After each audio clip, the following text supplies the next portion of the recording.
noches a todos. Mi nombre es Agustín Jauregui, yo soy el Medical Scientific Advisor de Foundation Medicine Argentina. Les agradezco tomarse el tiempo de participar en esta charla,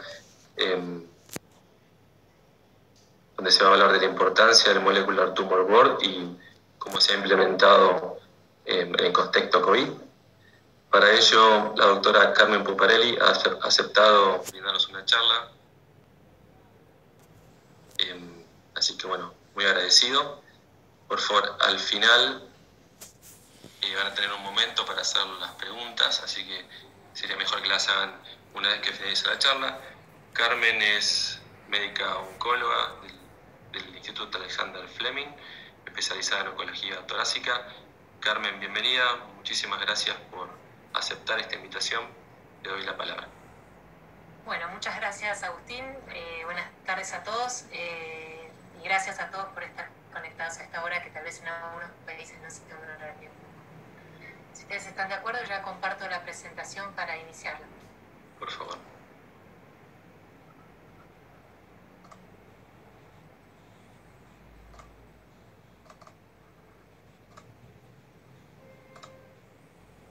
¿Se ve bien ahí?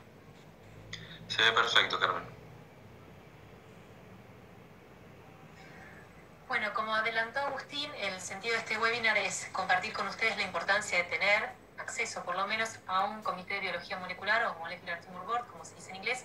De hecho, la sigla que voy a usar muchas veces durante la presentación va a ser ese AIMSI. Y cómo lo implementamos en el contexto de la pandemia que nos va a vivir este año. Durante estos próximos minutos vamos a hablar, o yo voy a contarles cómo organizamos el Molecular Tumor Board durante la pandemia. Les voy a presentar un caso clínico y les voy a mostrar la experiencia local que hemos tenido. Sin embargo, en lo personal, mi objetivo es sembrar en los que no tienen un comité de biología molecular el deseo de tenerlo. Vamos a charlarlo más adelante. No es necesario tener uno por centro, pero sino empezar a tener en la cabeza la idea de tener un espacio de discusión de las firmas génicas. La solicitud, la verdad, que del perfilado genómico en nuestra institución se hizo cada vez más frecuente y esto nos enfrenta a tener que tomar decisiones en base a esta herramienta que estamos pidiendo. Los oncólogos clínicos, somos alrededor de 20 en el lugar donde yo trabajo, un poco más, nos encontramos con la comprensión del reporte. Los reportes, particularmente Foundation One, son textos de 20 y pico de páginas, donde hay un montón de información para descular, analizar y discutir los resultados, como vamos a ver más adelante. Cuando un paciente presentaba más de un target, seleccionar cuál era la vía target que íbamos a tratar, tomar la decisión de tratar al paciente, discutir indicaciones basadas en alteraciones genómicas encontradas, que ya les digo, puede ser una, pueden ser múltiples. A veces nos pasa de encontrar hallazgos de mutaciones germinales y qué implicancias tiene esto. El paciente debe seguir con asesoramiento genético, cuánto se le debe decir a la familia. Y además, familiarizarnos con las distintas firmas génicas disponibles que hay. Está Foundation, está Caris y hay otras firmas y no son todas iguales y sus reportes, sobre todo, no son todos iguales.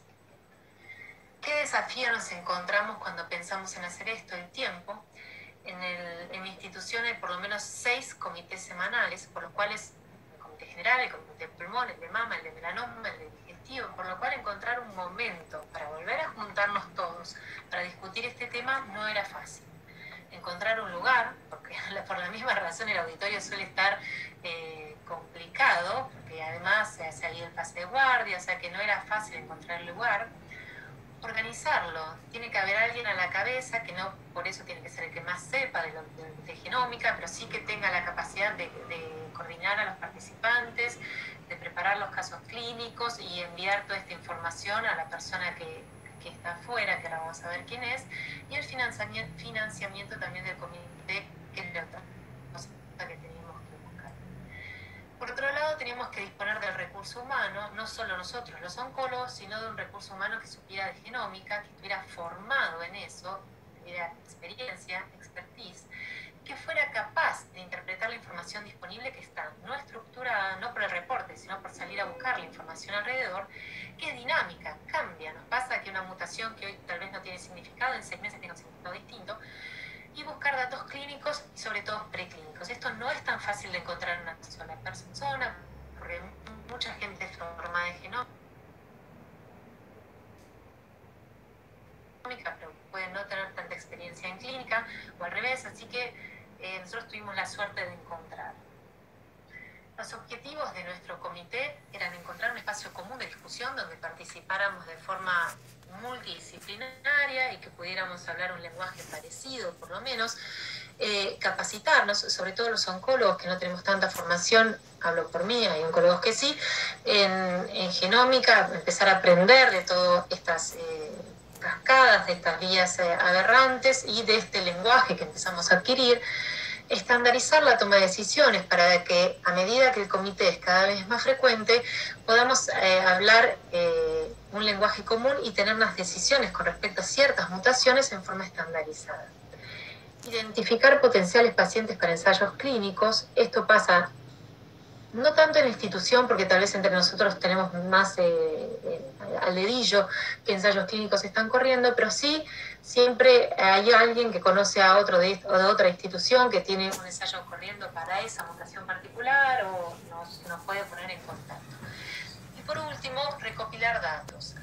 Hasta acá veníamos pidiendo los reportes en forma individual, empezamos a montarlos o a cargarlos en una base de datos y nuestro objetivo también es empezar a llevar una base de datos del comité, que ahora después vamos a charlar.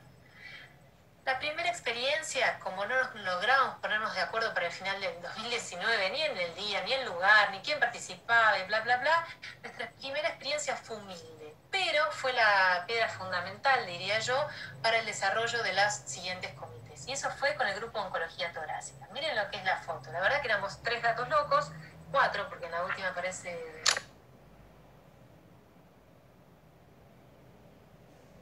el médico que saca la foto. Pero ahí está Romina, que es la bioquímica que está sin guardapolvo, que es la especialista en genómica, el jefe de oncología torácica y yo, todo encuadrado.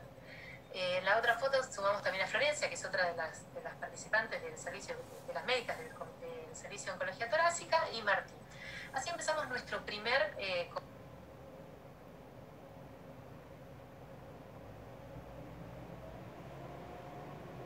comité para fin del año pasado. Esto picó a los demás servicios para hacer uno parecido, pero no tenía ningún sentido que cada servicio digestivo, mama, sarcomas y melanoma tuviera un comité de biología molecular particular, porque no iban a llegar al número de casos y además porque el sentido en esto es enriquecernos mutuamente. Yo prácticamente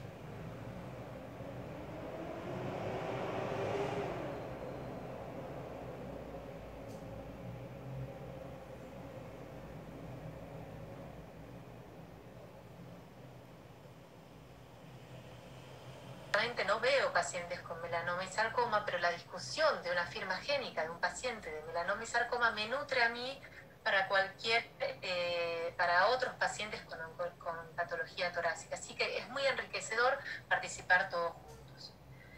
Este es el diseño de un comité de biología molecular ideal, ¿no? El paciente que nos provee de muestras para el médico y la toma de muestras, hacer un biobanco, tener base de datos mega bases, una plataforma genética, el especialista en bioinformática, el comité, la industria cercana que nos da apoyo muchas veces y devolver todo esto como siempre al paciente, que es el foco de estas firmas génicas. O sea que los participantes deberían ser por lo menos oncólogos y además investigadores clínicos, patólogos, especialistas en genética médica, especialistas en genómica, bioinformáticos, especialistas en imágenes, investigadores básicos y especialistas en acceso a drogas.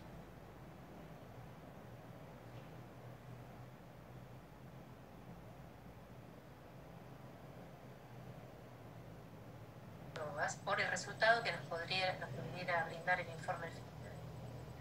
Sin embargo, en nuestro centro no tenemos todo eso y eso es una de las cosas que yo quiero transmitirle a ustedes, que puede uno no tener todos los miembros que idealmente se necesitan, pero eso no debería ser una traba para empezar a desarrollar un comité de biología molecular local si ustedes suelen pedir firmas génicas. Nosotros sí tenemos oncólogos, como les dije, somos alrededor de 20, que estamos organizados en departamentos de oncología torácica, de mamaria, melanomas y sarcomas, digestivos. Con esto quiero hacer una aclaración, no participamos a los hematólogos, tal vez es un error, tal vez de nuestra parte, pero bueno, ellos no están solicitando tantas firmas génicas en este momento. La mayoría de los oncólogos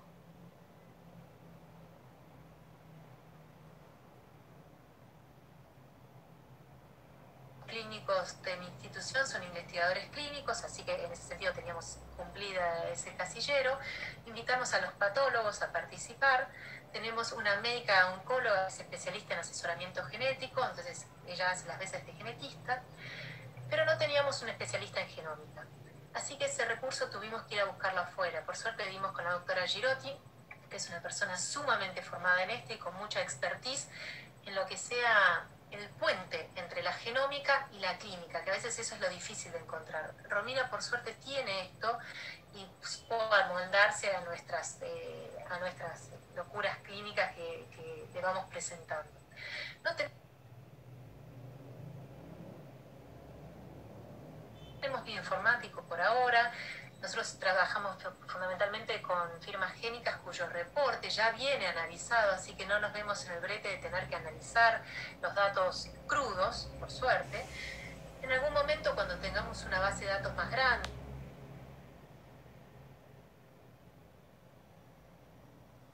y manejemos grande cantidad de datos, yo creo que los vamos a necesitar, pero por ahora no lo tenemos.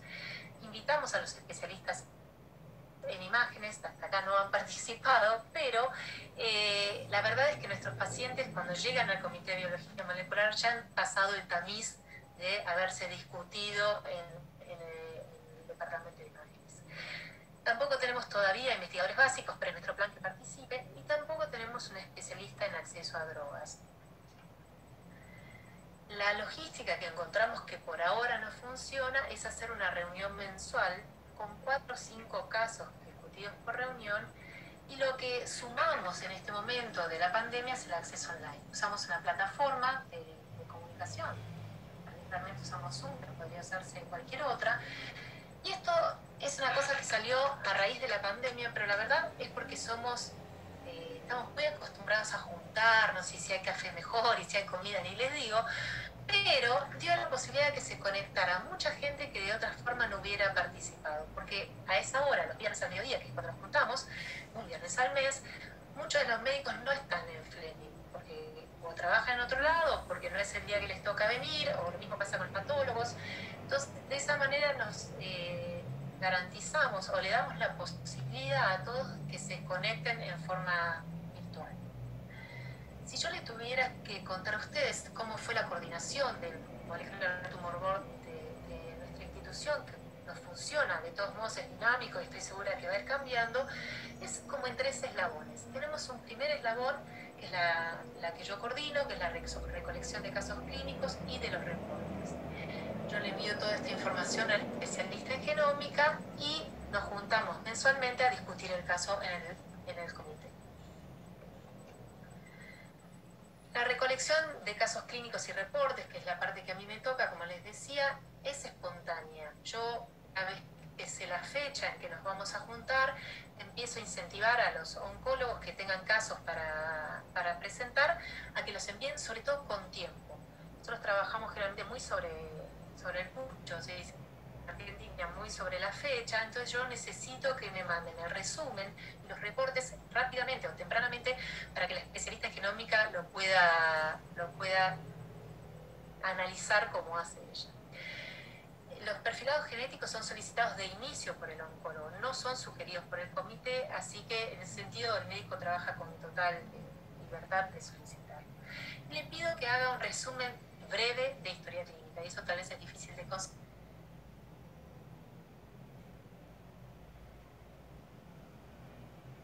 pero mi objetivo es que entre en un solo PowerPoint, para no abrumar y que no se vaya por ahí la discusión del paciente. ¿Sí? La discusión debe estar centrada en el reporte. Para la discusión de otro tipo existen los comités particulares de cada especialidad.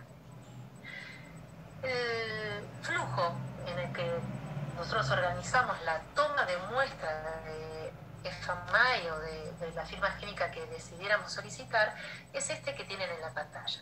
La decisión parte del oncólogo de cabecera, analiza las características clínicas del paciente y evalúa el beneficio potencial de realizar un perfilado genómico.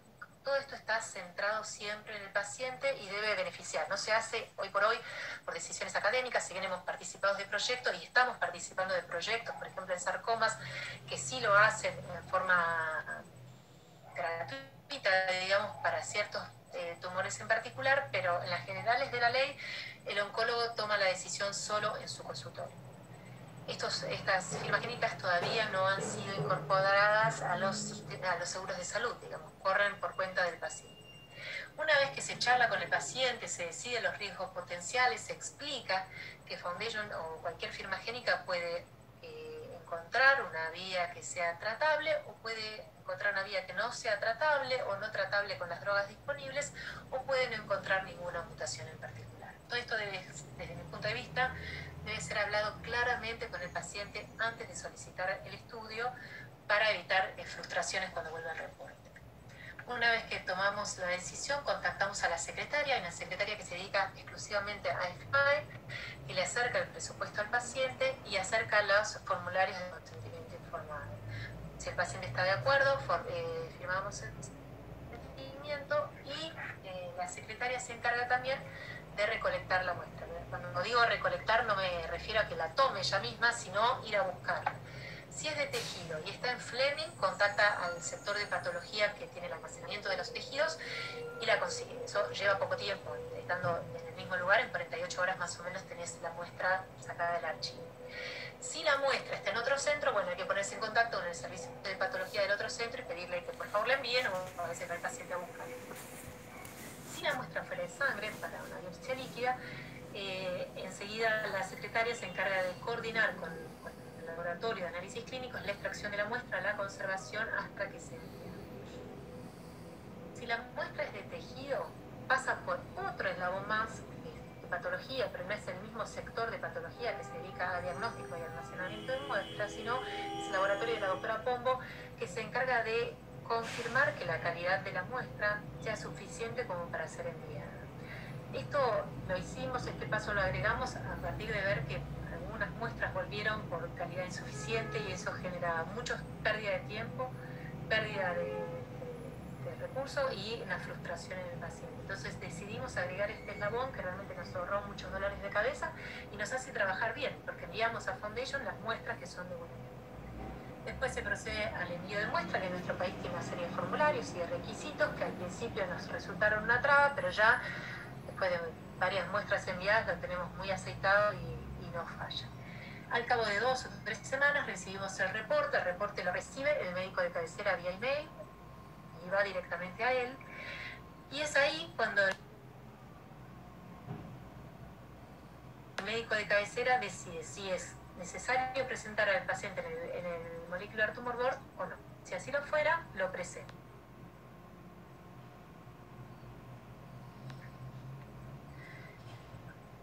Si lo presenta, me lo envía a mí primero por mail, chequeo que esté bien toda la información o que la información que me haya enviado sea suficiente y se lo envío a la doctora Girotti, que es la especialista en clínica. Ella realiza una revisión del caso, ella no está en Fleming, por lo cual todo lo que sea evacuación de dudas clínicas va y viene por correo, por eso les digo que yo lo hago con tiempo, porque esto lleva unas semanas de ir y venir. Ella revisa la literatura, revisa base de datos y nos da la devolución para cuando tenemos que hacer el comentario. Al menos, cada caso clínico, la doctora revisa todas estas bases de datos. Son intuitivas, pero la verdad que para mí, con la formación que yo tengo como oncóloga clínica, no las manejo al dedillo. Ella, por eso le digo la diferencia entre tener a alguien que sepa mucho y alguien como yo. Romina descula cada una de estas bases de datos perfectamente y son C-Bioportal, que es una base de datos que de inicio era de Memorial Sloan Kettering, y actualmente es un software que se nutre de los grandes centros, de los datos genéticos de grandes centros de Estados Unidos, Cosmic, CleanBar, OncoKB. Además entra PubMed a ver qué publicaciones bibliográficas hay y Por último, para buscar la opción terapéutica, si lo hubiera en ensayos clínicos para cada uno de los pacientes, revisa clinicaltrials.gov. Por eso le digo que esto es un proceso que lleva mucho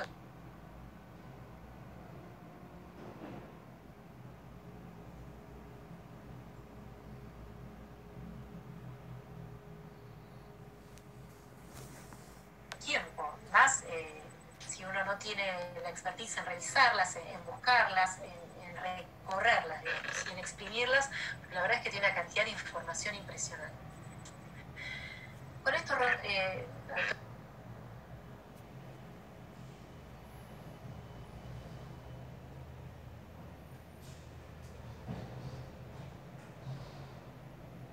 Girotti Romina evalúa si es una mutación de pérdida o de ganancia de función, si no lo conociera, ¿no? Porque esto está descrito. Ya les digo, hay veces que nos encontramos con mutaciones sumamente infrecuentes, por lo cual es imposible conocerlas a todas. Busca información sobre mutaciones poco frecuentes, evalúa la prevalencia de cada una de las mutaciones por separado o de las combinaciones de las mutaciones encontradas, que eso lo vamos a ver, realmente los pacientes tienen más de una. Evalúa si la mutación es germinal. Por eso yo también comparto, y esto no lo mencioné, discúlpenme, los reportes y los casos con la especialista en genética de nuestra institución. A ella se lo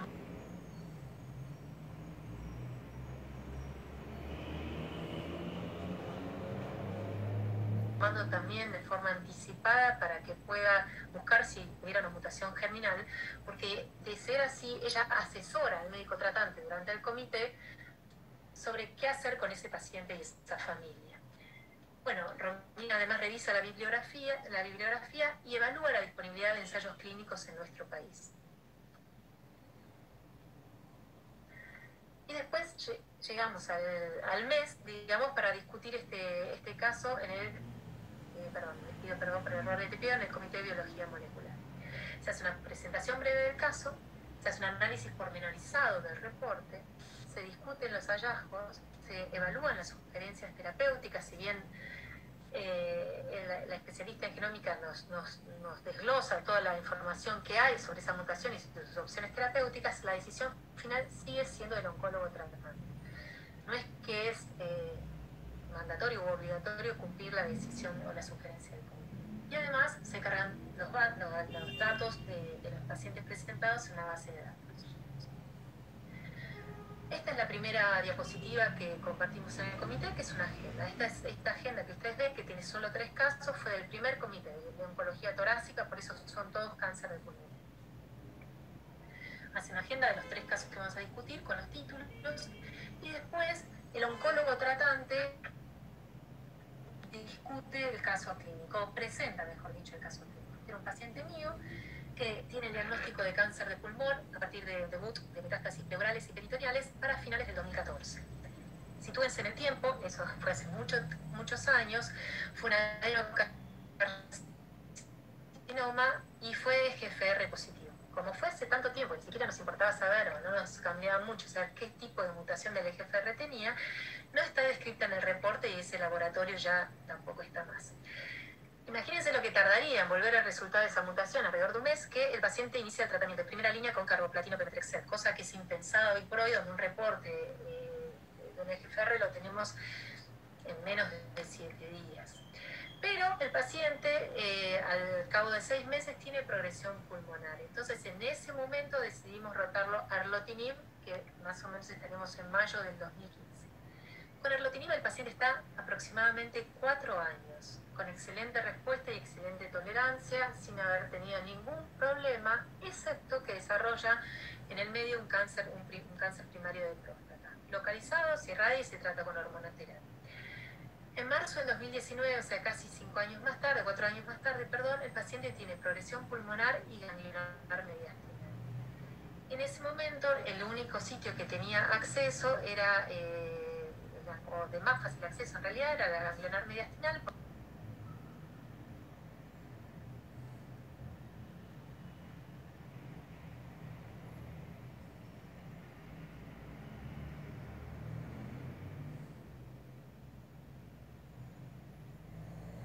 Por lo cual le hacemos una mediastinoscopía para confirmar 2 cosas.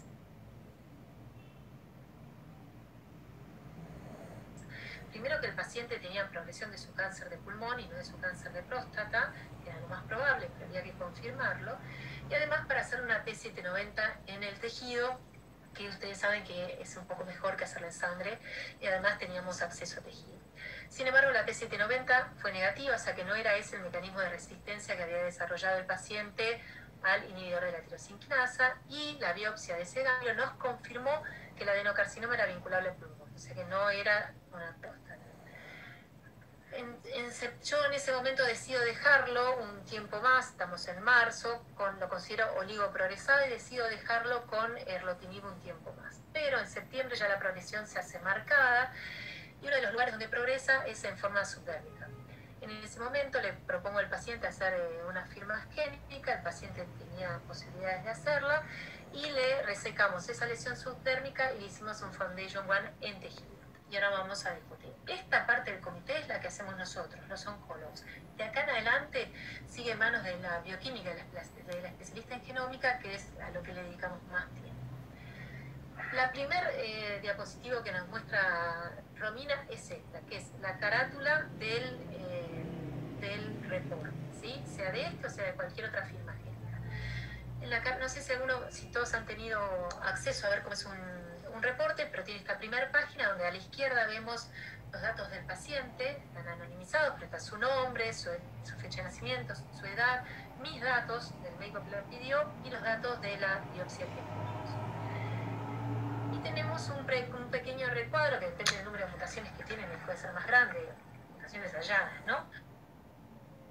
Más grande o más pequeño, y tiene los primeros hallazgos de biomarcadores, que son la inestabilidad microsatélite y la carga de mutación la carga de mutación tumoral, perdón, que son biomarcadores que se asocian a la respuesta a la inmunoterapia. Y unos renglones más abajo tienen los hallazgos genómicos, que son los relacionados a la selección de terapias tácticas. Particularmente en este paciente vemos que no tiene inestabilidad microsatélite, o sea que es estable, y que tiene un bajo TMB, menor a 3 mutaciones por megabase. Con respecto a los hallazgos genómicos, tenía una mutación del EGFR, una inserción del exón 19, que ahora vamos a ver, una amplificación de la quinasa dependiente de ciclina tipo 4, una amplificación equívoca del KRAS, una amplificación del MDM2 y una amplificación equívoca también de otro gen. La forma de iniciarnos en la discusión que encontró Romina para este paciente en particular fue introducirnos en el mecanismo de resistencia de los inhibidores del EGFR, que era la situación que tenía este paciente. Tenía un paciente resistente a un inhibidor de primera generación, ¿sí? En su primera línea, porque no vamos a contar la exposición a la quimioterapia porque había sido hace mucho tiempo. Ustedes ya deben saber, la mayoría de los pacientes progresan con la mutación de la P790M como mecanismo de resistencia, pero no era el caso de este paciente. Sé que nos veíamos obligados a buscar la otra mitad de la torta, donde tenemos los distintos mecanismos de resistencia. Puede ser que no estuvieran identificados, podría ser un KRAS, que este paciente lo tenía en forma equívoca, podría ser un BRAF, podría ser una mutación de PI3K, podría ser una amplificación de MET, podría ser una transformación a pequeñas células. Esto es algo que uno debe tener en cuenta en estos pacientes que progresan. Sin embargo, este paciente había sido biopsiado y seguía siendo un adenocarcinoma, no había tenido una transformación de citoquímicos. O podía ser una amplificación de la redes. Este paciente, el primer hallazgo genómico que desglosa Romina es la mutación esta del EGFR. Como vemos, el informe nos sugiere qué drogas podría recibir este paciente de acuerdo a esta mutación que presenta, y tiene todos los inhibidores de primera y de segunda generación, y vemos que no hay beneficios descritos en otros tumores en estos pacientes que presentan esta mutación específica del EGFR. Como vemos, esta mutación, que se llama K745E746, inserción, no pretendo, el nombre para mí es lo de menos, para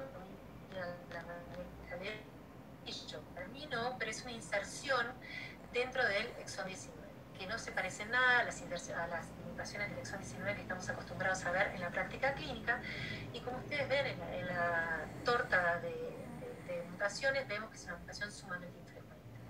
Lo que nos remarcó Romina es que esta mutación es más frecuente en mujeres y no fumadoras, y no era el caso de este paciente. El paciente se salía de los comunes hablo siempre en forma potencial, porque así son los reportes, dar cierta sensibilidad a los inhibidores de la tirosinquinasa, que recuerden que este paciente ya había sido expuesto. Este es un artículo que compartió Romina con nosotros, mostrándonos la prevalencia, y vemos que es una mutación sumamente frecuente, que es menos del 1% de todas las mutaciones del EGFR, que representan un 20% más o menos de los cánceres de pulmón. O sea, es una mutación rara, infrecuente. Lo que no sabíamos es que era la mutación inicial que había tenido el paciente de siempre, o era una mutación adquirida como mecanismo de resistencia. Hay un artículo,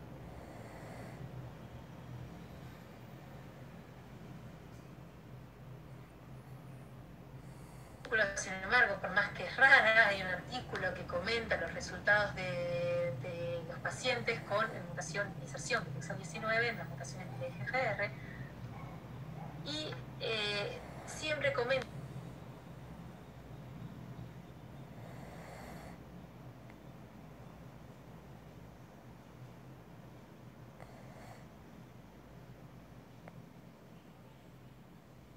en estos artículos, no lo remarqué ahí, la sensibilidad que otorgaría esta mutación a los inhibidores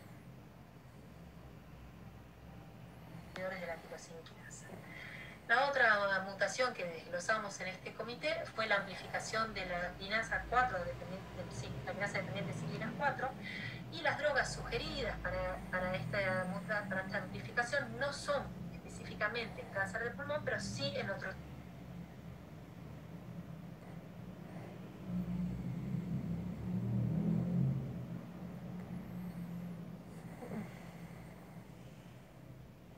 tumores, por ejemplo mama o en otros tumores.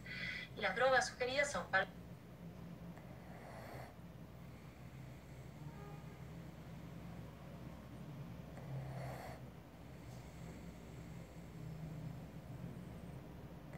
palbociclib y ribociclib. Y bueno, esa fue la discusión que hicimos después de esto. Siempre hace una introducción la doctora sobre cómo funciona la vía normalmente y qué le pasaba a esta vía una vez que está amplificada. Ustedes saben que esto evita que se forme el complejo de inactivación, y esto conduce a la proliferación celular.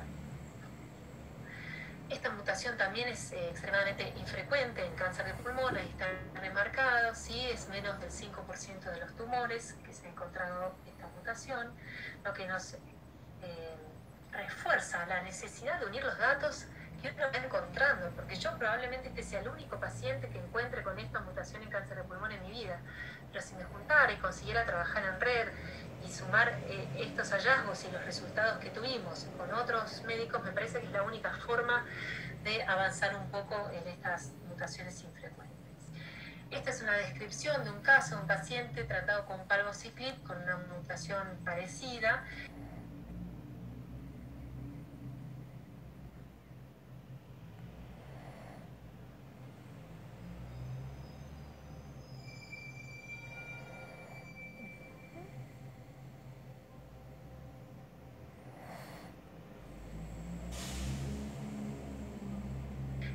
Dentro del estudio Basket, que es el estudio TAPUR, y vemos que palbociclib tenía cierta actividad en pacientes pesadamente pretratados. Otro estudio que compartió Romina con nosotros es un estudio también de fase 2 con inhibidores de ciclina en pacientes que presentan esta mutación y tienen cáncer de pulmón, y describen un 50% de enfermedad estable en los pacientes tratados. Un número que no es despreciable. Nuevamente, es un estudio pequeño de fase 2 por la infrecuencia de estas mutaciones en este tipo de tumores. Y la otra mutación, nótese que no discutimos las mutaciones que son equívocas, las amplificaciones que son equívocas, para no...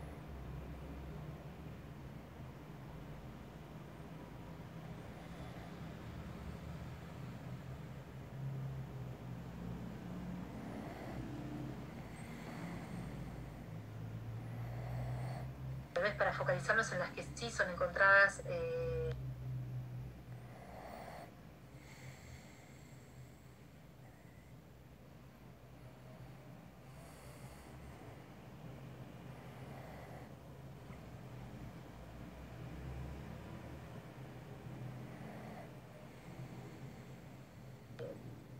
forma no dudosa, digamos.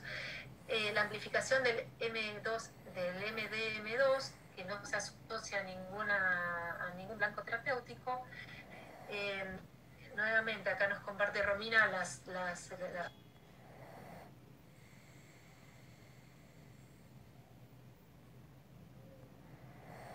datos del gráfico de tortas que ven a su izquierda es de Bioportal, que muestra la frecuencia de esta amplificación como mecanismo de resistencia en tumores malignos. Vemos que la amplificación, que es la porción de la torta que ustedes ven en marrón claro, es la modificación más frecuente, la mutación más frecuente como mecanismo de resistencia dentro de los cambios del MDM2. Además, esta mutación se puede presentar en forma concurrente con otras mutaciones en pacientes con EGFR mutados, dándole peor pronóstico al paciente. Cuando analizamos la vía, vemos que al estar amplificada la vía de M2, lo que hace es no tener el feedback negativo sobre la P53 y esto darle cierta resistencia al paciente a los tratamientos instalados, tanto de quimioterapia como inhibidores de la tirosinquinasa, o sea que podría considerarse una mutación de resistencia.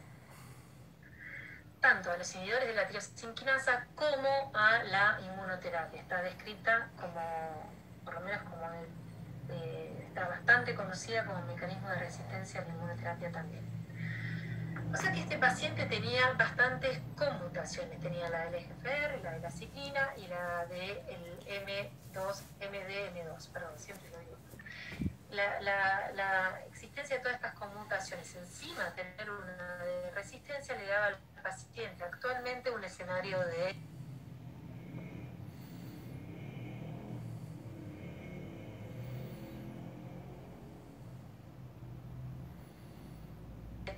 peor pronóstico. La amplificación de Carras fue equívoca.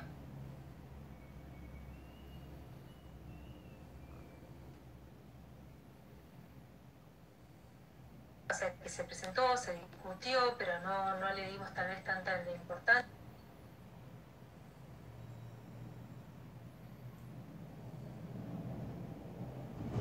Justamente por ser una mutación equívoca. Y se encuentran también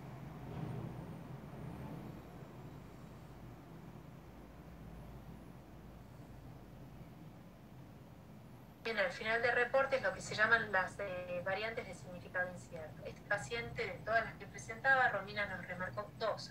La del BRCA sí que parece ser una mutación benigna, y la del EGFR, que también son pacientes que no nos afectaban en forma directa porque parece conferirle cierta resistencia a los inhibidores como más lapatinib o neratinib, que no era lo que el paciente iba a recibir ni había recibido. Entonces, hace un cierre con el resumen de los hallazgos encontrados, donde vemos que nos remarca que este paciente tenía muy poca chance de responder a la inmunoterapia porque no tenía inestabilidad microsatélite y tenía una carga mutacional muy baja.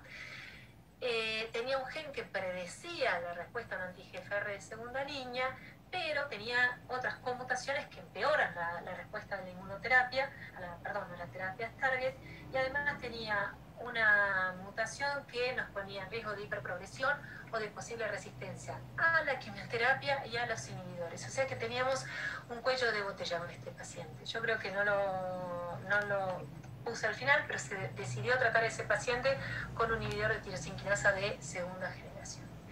Y después de toda esa discusión que hace Romina, que es lo que más tiempo le dedicamos, hacemos un cierre del caso entre todos. Hay una instancia que a mí me gusta, básicamente tal vez porque no tengo tanta formación en biología molecular, que es hacerle las preguntas. Desde preguntas muy básicas, que yo creo que Romina un día nos va a echar del comité, preguntas tontas para mí, pero que hacen que adquiramos ese lenguaje con propiedad y que no digamos cualquier cosa, pero sí, y no nos da vergüenza preguntarle, no le quiero decir diferencia entre germinal y somático, pero más o menos por ahí andamos. Después, priorizar las mutaciones encontradas. En un paciente que tiene múltiples mutaciones, ¿cuál es la más importante? ¿Cuál es la que creemos que conduce la enfermedad en este momento?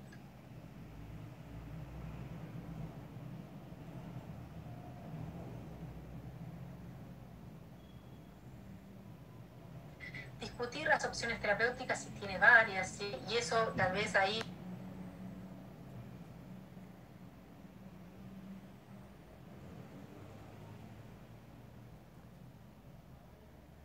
Romina queda un poco más relegada, pero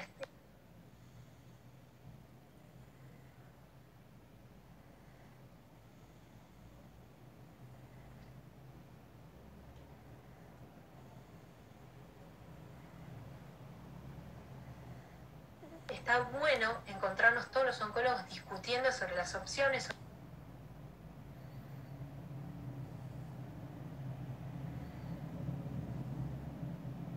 sobre las experiencias que hemos tenido y el acceso.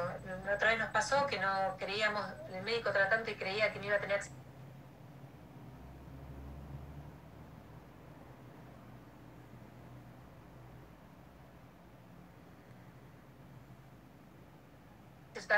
a una droga que está en forma de acceso expandido en nuestro país. Otro médico le dijo que sí, lo contactó con el laboratorio y ese trabajo en red es vital para discutir este tipo de pacientes.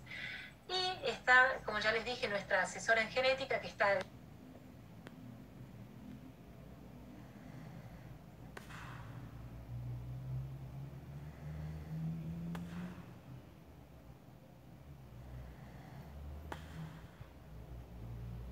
pie del cañón y marcándonos el paso si alguno de nosotros necesitáramos derivar a este paciente al consultorio de asesoramiento genético.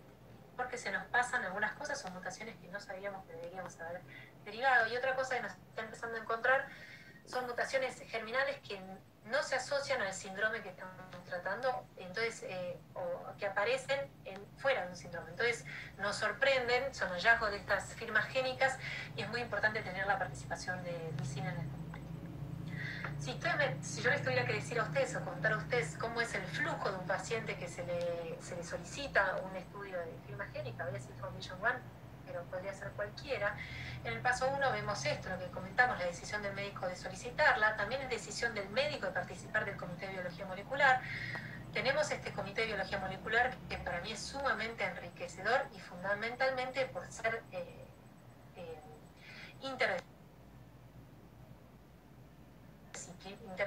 Yo tal vez no mencioné la importancia del patólogo,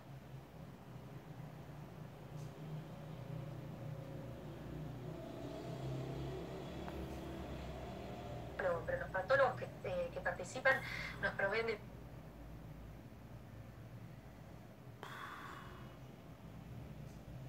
todas las cosas también de patología que a nosotros se nos hubieran pasado por alto. La decisión terapéutica que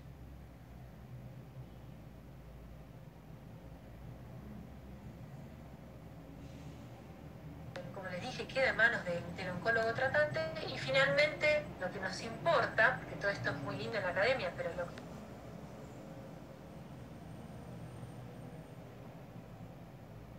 final debe ser darle al paciente el mejor tratamiento disponible en ese momento.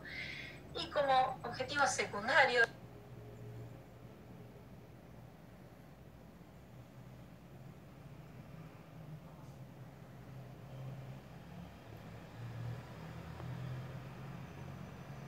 esto es tener nuestra base de datos, que algún día mi sueño es que sea compartida con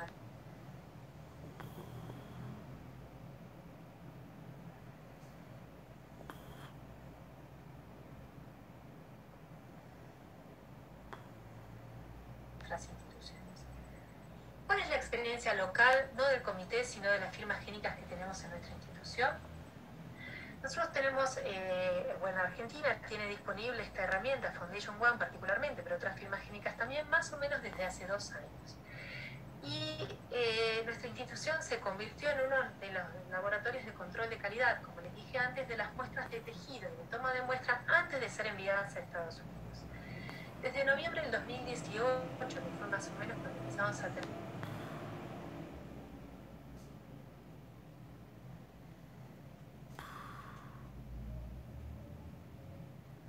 acceso a este testeo. Hasta septiembre del año pasado se han enviado 43 muestras de 40 pacientes, o sea que hay pacientes que han enviado más de una muestra. Esta base de datos en septiembre del año pasado ha aumentado un poco más en los meses de este año. Como ven, los números de muestra oscilan de mes a mes. Tenemos un primer momento donde pedíamos alrededor de 7 muestras mensuales. Fundamentalmente en ese momento eran de sangre porque Foundation One se acercó con una propuesta de facilitarnos el acceso a la muestra líquida y la tomamos, entonces la usamos en muchísimos pacientes que de otra manera no hubieran tenido acceso. Por eso ven tal vez la proporción de barra en naranja, que es muestra líquida, más al principio, porque fue fácil obtener el segundo. Y en febrero hay 0 muestras porque decididamente nos fuimos todos de vacaciones y no sé, nos debemos haber ido todos juntos porque no pedimos ni. La edad mediana de los pacientes a las que solicitamos son 57 años, esto es lógico, generalmente se eligen pacientes jóvenes, pensando siempre en el potencial beneficio. Eso no quiere decir que no lo hayamos pedido en pacientes grandes, el rango va hasta 79 años, o sea que hay pacientes grandes que le hemos pedido la muestra. La relación hombre-mujer es bastante pareja. Y la mayoría de los tumores donde se ha pedido la firma génica, o era así por lo menos hasta septiembre del año pasado, es en pulmón. Esto condice con la que está descrita en la literatura para otros comités, así que bueno, con eso estamos alineados. Y nos sigue gastrointestinal, mama, que me llamó la atención en el momento que hicimos la base, que tiene bastantes pedidos. Y por debajo vienen riñón, próstata, páncreas, tumores óseos suprarrenales y por el intestino renal. Los tipos de muestra, había más en sangre en ese momento. Yo creo que ahora los datos deben ser más a favor de tejido, por esto que les dije antes, por una propuesta que tuvimos de Foundation en un inicio, pero seguida rápidamente de tejido, y hay pacientes que tuvieron muestras tanto en sangre como en tejido. La mayoría de las muestras, que son las que ven en la porción de la torta en amarillo, fueron tomadas en el tumor primario y en segundo lugar en sitios metastásicos. Cuando se biopsió el tumor primario, cuando se dieron muestras del tumor primario, fundamentalmente enviamos de pulmón y de tumores gastrointestinales. Y cuando enviamos de metástasis, lo que más mandamos es ganglio, eso es lógico, porque finalmente es lo más accesible, pero hemos enviado muestras de hueso y de hígado también. La carga mutacional en los reportes son generalmente es intermedias, alrededor de 10 megabases, 10 mutaciones por megabase, y 14 pacientes que tienen escrita la inestabilidad microsatélite la tenían en forma estable. 74 pacientes de los presentados o de los enviados, de los estudiados, tuvieron hallazgos genómicos que son variados y van más allá de la intención de esta charla, las frecuencias que hemos encontrado, pero en un 74% de los pacientes hemos encontrado hallazgos. Mis conclusiones entonces con respecto a la implementación de un comité de biología molecular es que con el advenimiento, con la llegada y la masificación de estos estudios, realmente va a ser cada vez más frecuente la explosión de los datos de estos pacientes generados y que nos encontremos frente a la toma de decisión de mercado. Ya les digo, está Foundation One, está Caris, hay un montón de firmas génicas más, hay instituciones locales que están desarrollando sus propias firmas génicas y a mí eso me parece admirable porque la verdad es que se ajustan los requerimientos locales. Hay distintos costos y esto debe ser charlado, ¿no? No es un dato menor. También hay distintas necesidades médicas, hay momentos que necesitamos más o menos genes testeados e inquietudes de los pacientes. La verdad que a nuestra institución llegan pacientes que ya vienen con la información de antes porque la han buscado en internet y la han encontrado o conocen otros pacientes a quienes las han hecho. Entonces la verdad es que se sientan en el escritorio, en la consulta, ya con esta inquietud para ser charlada con el médico tratante. La verdad es que generalmente estas firmas génicas nos llevan a mutaciones genéticas que son distintas a las evaluadas en grandes ensayos, porque las evaluadas en grandes ensayos o te vienen por default ya en el informe o vos las podés testear localmente sin necesidad. Pero bueno, justamente uno termina pidiendo estas firmas génicas en general a pacientes que no le han encontrado las mutaciones de rutina. Y la interpretación de estos hallazgos puede superar al oncólogo. Digo, yo como en mi caso en particular, hay gente que es mucho más formada en esto y que capaz no le suceda, pero mi sugerencia es que siempre se discutan estos datos en un comité multidisciplinario, con los miembros que ya hemos discutido. La experiencia institucional en Fleming es sumamente positiva. Empezamos siendo 3-4 gatos locos y ahora nos conectamos todos, y el feedback de los oncólogos que participan y de los patólogos que participan es muy positivo, les gusta y participan. Y podemos tomar una decisión en forma informada. Nos provee de información que es vital para tomar la decisión médica después de haberle pedido semejante estudio al paciente. No deja de ser una oportunidad de aprender, aunque el paciente no requiera tal vez una toma de decisiones inmediata. Nosotros presentamos pacientes para aprender de ese reporte en particular, porque es una oportunidad de mejora para cada uno de nosotros. Y los desafíos que yo veo en este comité es mantenerlo a largo plazo, ¿sí? Mantenerlo en el tiempo, que no nos pinchemos y que siga funcionando, no dependiendo de mí, sino de la forma institucional. Y además seguir en el largo plazo las decisiones que se toman en el comité, ver qué pasa con estos pacientes, mejorar el registro de estos pacientes, que no queden las cosas como hallazgos anecdóticos, sino que los podamos juntar. Nos preguntamos si todos los pacientes deben ser discutidos en el comité. Por un lado pensamos que sí, porque es bueno saber reporte por reporte, pero en un momento no nos va a alcanzar el tiempo, tal vez vamos a hacer con mayor frecuencia el comité. Y el objetivo, que no es menor, ampliar el trabajo en red para identificar ensayos clínicos que tienen cursos fuera de la institución. Para esto Romina revisa la base de clinicatrial.gov, pero a la vez, como somos tantos, todos tenemos amigos afuera que pueden recordarnos algún ensayo en Rolando o contactarlos con él si fuera necesario. Bueno, muchas gracias. Muchas gracias, Carmen. La verdad que ha sido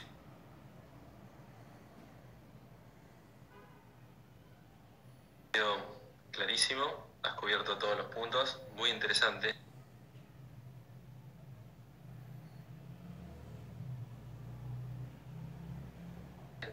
La verdad, para aquellos que tengan alguna consulta lo pueden hacer a través del Q&A que está en el límite inferior de sus pantallas. Yo tengo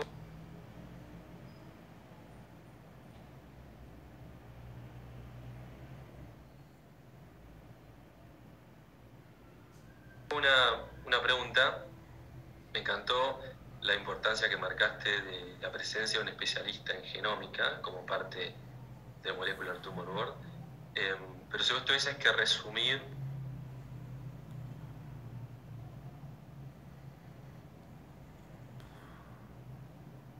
como para la audiencia, ¿cuáles son los puntos más importantes en la implementación de un Molecular Tumor Board y a quiénes vos se lo sugerirías?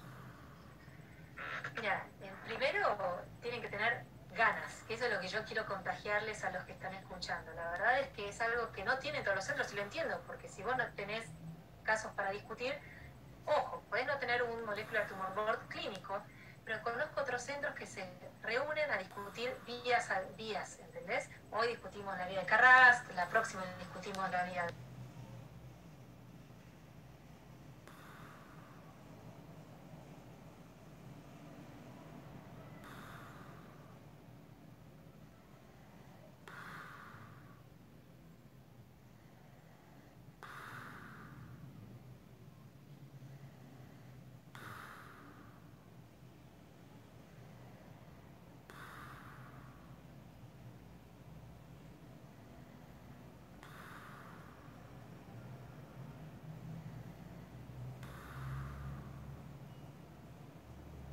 el EGFR, lo que sea, es juntarse y aprender. O sea, lo primero que tienen que tener es la curiosidad. Entiendo que puede ser una herramienta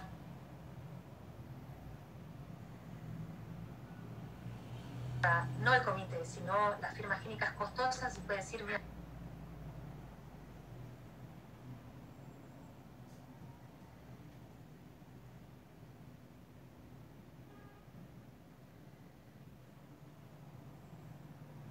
yo no lo tengo, pero bueno, más tarde o más temprano vas a tener acceso a eso y tenés que tener la inquietud. Eso sería lo primero. Después, los miembros se consiguen, digamos. Nosotros tuvimos que salir a buscarla extramuros porque no teníamos in-house, por más que nos creemos, que sabemos y que hay gente que ha hecho maestrías, cursos. El conocimiento que nos aportó Romina en particular, pero puede ser aportado por cualquier especialista en genómica, es vital. Ya te digo, encontramos la persona medio ideal porque tiene un conocimiento de clínica también, porque ella investiga y está pegada a trabajar codo a codo con médicos, y no se va por las ramas en la proteína minúscula o tal vez en cosas muy detalladas que a nosotros nos superan. Entonces, eso es una característica que yo encuentro remarcable que tiene que tener el especialista en biología molecular. Además de saber, por supuesto, de biología y priorizar qué es lo importante para los médicos, ¿no? Porque no, ya te digo, yo no pretendo ser especialista en genómica, pero sí pretendo adquirir cierto conocimiento. Y los patólogos desde ya y los otros especialistas, la genetista es muy importante para nosotros. Hubiéramos cometido errores nosotros en algunos pacientes si no hubiera estado Luisina es la especialista en genética conectada porque no nos dimos cuenta. Eran mutaciones que podrían tener cesar germinal o que ese paciente había que asesorarlo distinto. Ese error lo hubiéramos cometido. Y después los 20 y pico que hacemos de tribuna, ahí preguntando cosas básicas y discutiendo el caso, a veces marcándote en cosas que te equivocaste, pero bueno, realmente está el jefe del departamento de cada una de las secciones apoyando las decisiones, ¿cierto? Excelente. Creo que hay algunas preguntas. Carolina, hola, para los que estamos en el interior es poco probable que contemos con especialistas de genética para genómica. ¿Consideraron la posibilidad de extender la opción a incorporar casos que no sean de la institución? Gracias. Sí, la consideramos. La consideramos y está planificada, digamos. Eso hace que tengamos que tener una estructura mejor armada, tal vez, porque el miedo que se caiga el soporte, igual, para abrir el caso para afuera hay que tener consideraciones legales, pero sí. Y yo coincido con que tal vez no es necesario tener un especialista en genómica por institución. Primero porque es inviable y segundo no sé si hay tanto trabajo para darle, pero sí tener uno de referente para hacerlo participar. El hecho, lo que nos enseñó la pandemia es que lo podemos organizar online.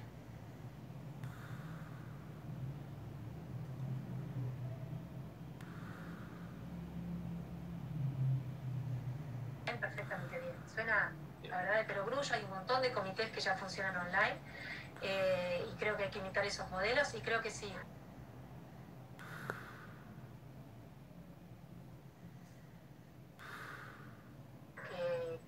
Que el futuro va a ser ese, porque no tiene sentido que cada uno de los centros pequeños donde no reúnen tanta cantidad de casos, tal vez por mes, lo tengan localmente, pero sí puedan conectarse virtualmente. Sé que la respuesta a la pregunta es sí, está considerada y yo creo que a lo largo de este año lo podríamos desarrollar. Bien. Muy bien, gracias. La leche que sea de utilidad, percibir que es de utilidad. Sí, tal cual.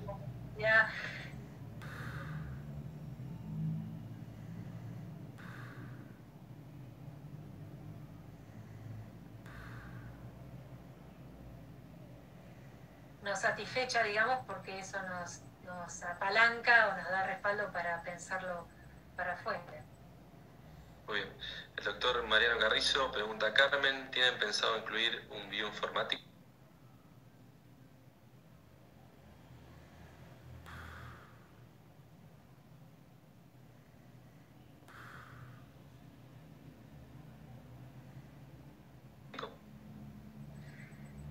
Yo nunca vi uno, son como los... Eso no quiere decir que no existan, pero sí creo que lo vamos a necesitar cuando tengamos que analizar la base de datos del comité. No por el comité en sí, sino porque la base de datos del comité incluye todas las mutaciones testeadas en todas las firmas génicas. O sea que te terminan quedando una base de datos de más de 400 variables. O sea, ya solo Foundation tiene 300 y pico de variables. Imagínate sumarle las otras firmas génicas.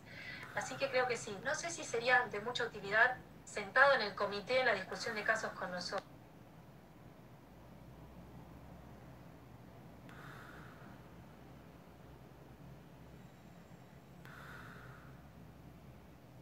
No lo sé, estoy pecando de ignorante, no sé cuánto nos aportaría desde el punto.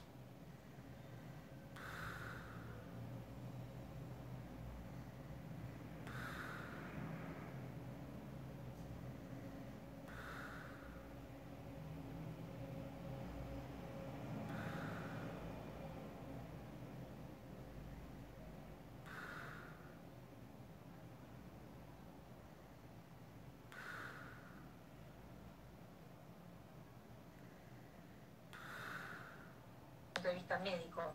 Pero sí creo que va a ser necesario para un futuro para analizar estos datos. Ni hablar si pudiéramos juntar los datos por región o con otros centros, que me encantaría, ¿cierto?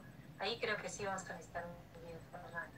Y tomando un poquito, perdón que te interrumpa, tomando un poquito esta respuesta y considerando un poco lo que marcaste, que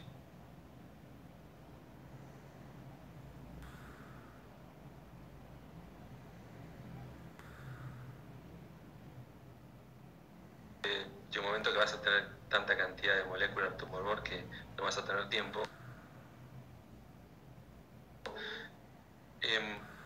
¿Vos creés que sería relevante tener el real world data o real world evidence a futuro como un soporte en la toma de decisiones? Yo creo que sí. Imagínate, yo voy a hacer una aclaración. La Asociación de Oncología Clínica creo que sí está juntando está trabajando en un proyecto para juntar estos datos. Imagínate que se nucleara en una asociación de oncología, como por ejemplo la Argentina, pero la que fuera, una asociación médica, y pudiéramos cargar cómo le fue a este paciente que expresaba la mutación esa de inserción del exón 19 en el EGFR, con una conmutación de la ciclina D4,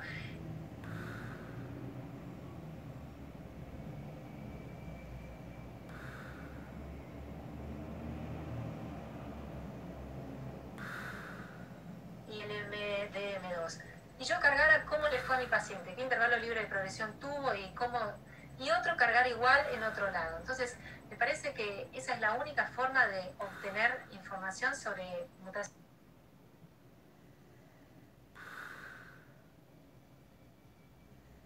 que no va a haber mucho más. Para mí sí, eso es... tal vez en Argentina todavía seamos pocos, pero en un año, 2 años, 3 años, esto va a ser mucho más democrático, digamos, mucho más accesible.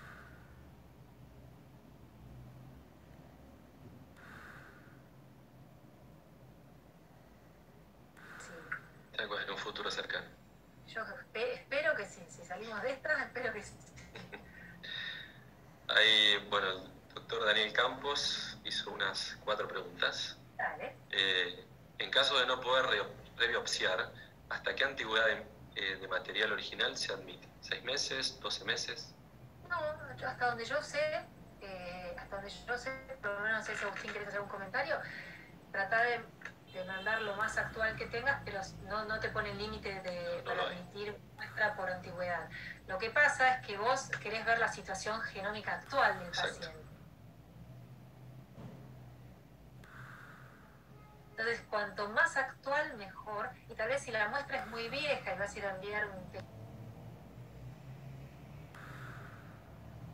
tejido que tiene 4 años, en el medio han transitado distintas líneas terapéuticas, te convenga solicitar una muestra en sangre, una biopsia líquida.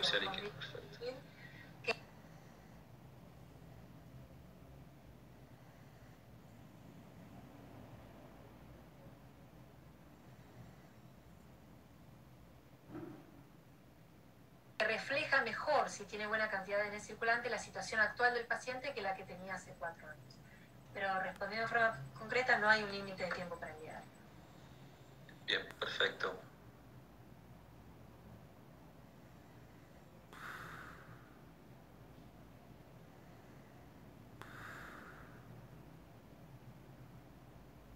¿Qué uso actual se hace de las muestras de sangre y si cambió su uso? ¿A qué se debería?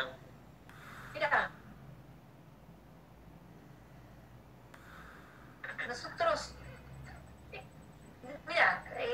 general yo trato de mandar tejido, pero es un error mío, digamos, no es así. Las muestras, la biopsia líquida tiene las ventajas de cuando la biopsia en tejido sólido es difícil de obtener, tiene más shedding de ADN, o sea que puedes obtener muestras, por ejemplo, si un paciente tiene múltiples sitios comprometidos, se supone que el ADN que obtenés refleja todos los sitios, entonces eso solucionaría o nos acercaría un poco más a solucionar el problema de la heterogeneidad tumoral. Y hoy, en época de pandemia, donde los pacientes están más asustados de venir a biopsiarse al instituto, tal vez tomar una muestra en sangre es más fácil que tomar una muestra de tejido. Eso sí, la muestra en sangre evalúa menos genes que la muestra en tejido, ¿no? Eso cabe aclararlo, porque si tenés acceso a las dos, por ejemplo, ahora el próximo paciente que vamos a comentar en el comité es de un paciente de Martina.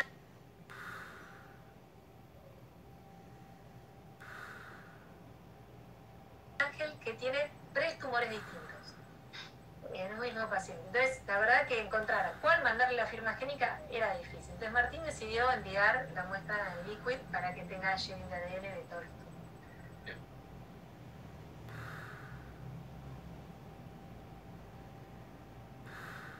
Vamos a ver qué nos dice Romina en el próximo comité. Bueno, genial. Las muestras óseas han sido...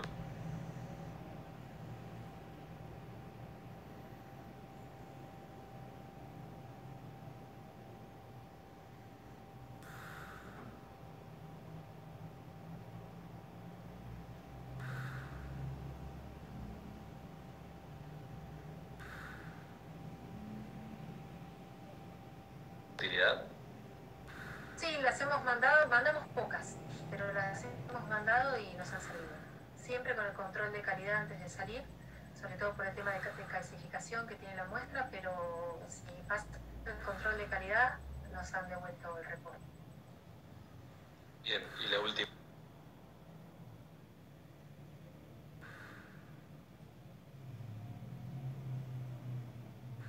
pregunta de Daniel Campos.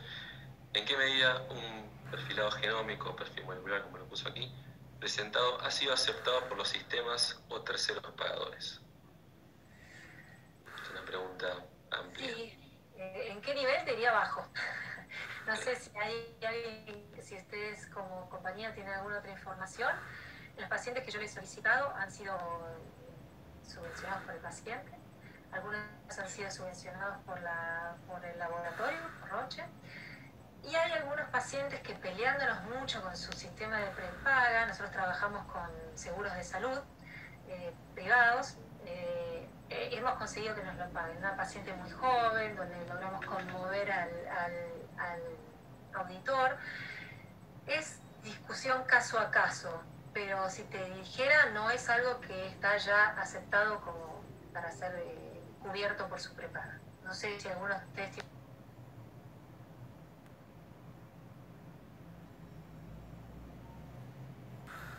alguna otra información distinta o no. No. Bien, creo que hay alguna más. ¿Cuánto tiempo lleva el estudio de perfilado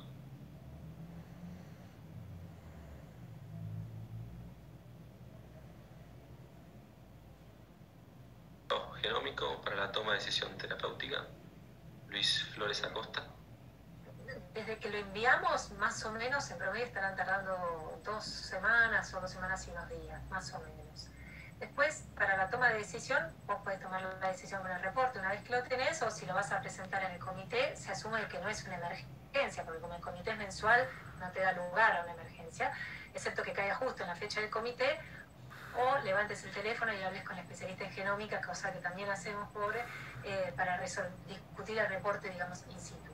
Pero el reporte tarda 2 semanas en estar más o menos. Bien. Hay consultas sobre los valores, el costo, me parece que excede un poco la charla, entonces lo quiero mencionar, y si no, tengo una última pregunta, si es posible o cómo presenciar las discusiones del Molecular Tumor Board. El de Fleming todavía es cerrado por un tema que contaba recién de confidencialidad de datos y legalidad, pero nuestro plan, nuestro objetivo a largo plazo es hacer un comité para presentación de casos desde afuera, que depende de cómo lo organicemos, eso permitiría la participación de pacientes también desde afuera, de afuera no solo de Fleming, sino de afuera del país, me refiero, tanto en cuanto sea coordinado y prolijo, me parece que no es una cosa imposible, lo veo factible a corto plazo. Bien, acá hay una persona más, Maximina Lamelsa, que dice que también ser del interior y poder participar de un comité sería muy útil. Bueno, yo creo que ha quedado claro que es una necesidad que existe y que tenemos que ponernos a trabajar, los que tenemos la capacidad de organizarlo, para compartirlo con todos. Tengan o no tengan casos, porque me parece que es una instancia de aprendizaje que no no está, todavía no forma parte de la currícula, creo, de ninguna residencia, y decididamente es una necesidad no cumplida. Bien, Carmen, te voy a hacer una última pregunta. Sí. Tenemos un minuto. En Janet Alcántara, ¿en qué te basas para elegir la firma génica o el perfilado genómico? Número de genes, precio y calidad de informe. Bueno, yo tomo en cuenta, yo solo he trabajado en lo personal con Foundation, no he tenido acceso a otras firmas. Sí, en la institución.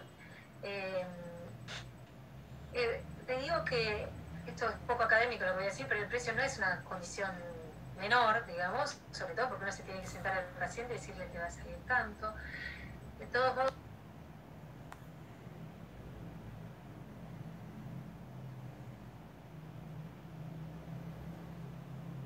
creo que la cantidad de genes también contrapone esto bastante. Foundation es creo que el que más tiene, y en ese sentido, ya que lo vas a hacer, vale la pena evaluar la mayor cantidad posible por probabilidad de encontrar algo.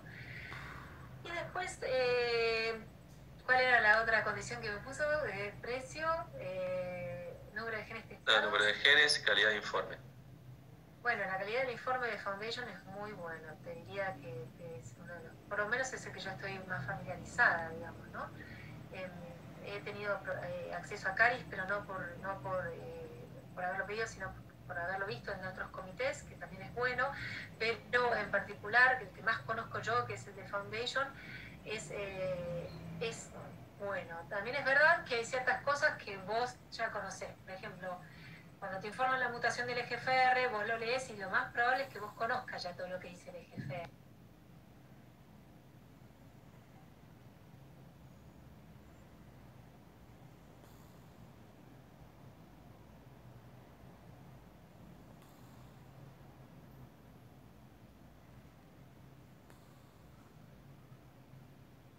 En ese sentido, si querés, no es innovador.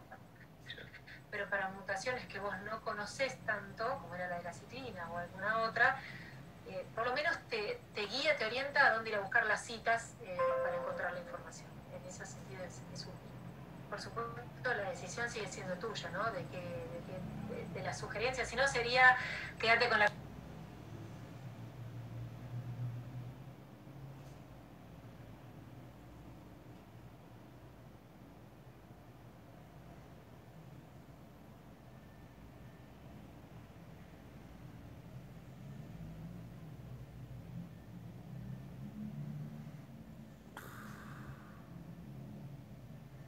primera página y anda a la primera página y léete qué medicación te sugieren, y no es así, es mucho más complejo adentro cuando te pones a leerlo, y la decisión sigue siendo del oncólogo tratante.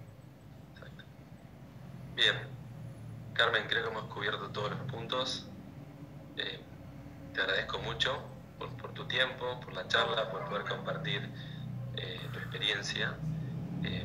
Bueno, te saludo, que disfrutes el día feriado para nosotros, día festivo. Así que doblemente gracias, y gracias a Manuel por el soporte. Mis saludos al resto. Bueno, así muchas gracias a todos por haberse conectado, y les mando un beso grande. Gracias, Carmen.